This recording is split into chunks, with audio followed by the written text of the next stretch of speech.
এমনটা কিন্তু নয় যে আমি অনেক ভালো রান্না পারি, কিন্তু হ্যাঁ, যেটা রান্না করি সেটা শেয়ার করি তোমাদের সাথে। তো আজকে বানাচ্ছি একটা নিরামিষ রাজমা, সেটা কুকারে কী করে ইজি প্রসেসে বানাচ্ছি সেটাই শেয়ার করছি তোমাদের সাথে। তাহলে চলো, ওয়েলকাম সবাইকে। রাজমাগুলো সারা রাত ভিজিয়ে রেখেছিলাম, এখন ভালো করে ধুয়ে এগুলোকে কুকারে নিয়ে নিচ্ছি। আমি যেহেতু খুব ইজিলি বানাবো সেটাকে, তাই এখানে জল অ্যাড করে নুন আর বাকি মশলাগুলো সব অ্যাড করে দিয়ে দিয়েছি। আর সাথে অ্যাড করেছি কাশ্মীরি রেড চিলি পাউডার, ধনে জিরে, নুন, হলুদ, লাল লঙ্কা। আর যেহেতু এটা নিরামিষ রাজমা, তাই টমেটোটা একটু বেশি করে দিয়েছি আর আদা গ্রেট করে দিয়ে দিলাম। এখন এটাকে কুকারটা লাগিয়ে খুব ভালো করে সিটি এটাকে দিয়ে নেব। 6-7টা মতো সিটি দিয়েছিলাম আমি।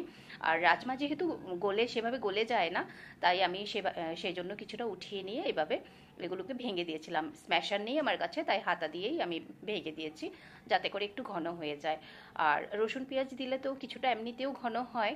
এখন যেহেতু আমি এটা নিরামিষ বানাচ্ছি, তাই এইভাবে আমি রাজমা কিছুটা ভেঙে দিয়েছি যাতে এটা ঘন হয়ে যায়। তারপর আবার এটাকে আবারও সিটি দিয়ে নিব, একটু চিনি অ্যাড করে দিলাম, আবারও সিটি দিয়ে নিব। 3-4টা আবারও সিটি দিয়েছি। তারপর তারকার জন্য গোটা গরম মশলা, পাঁচফোড়ন আর শুকনো লঙ্কা, তেজপাতা দিয়েছি। তোমরা গোটা জিরেও দিতে পারো, আর গরম মশলা অ্যাড করে দিলেই বাস হয়ে গেল। আমি কিন্তু ঘি দেইনি, তোমরা যদি চাও ঘিও দিতে পারো।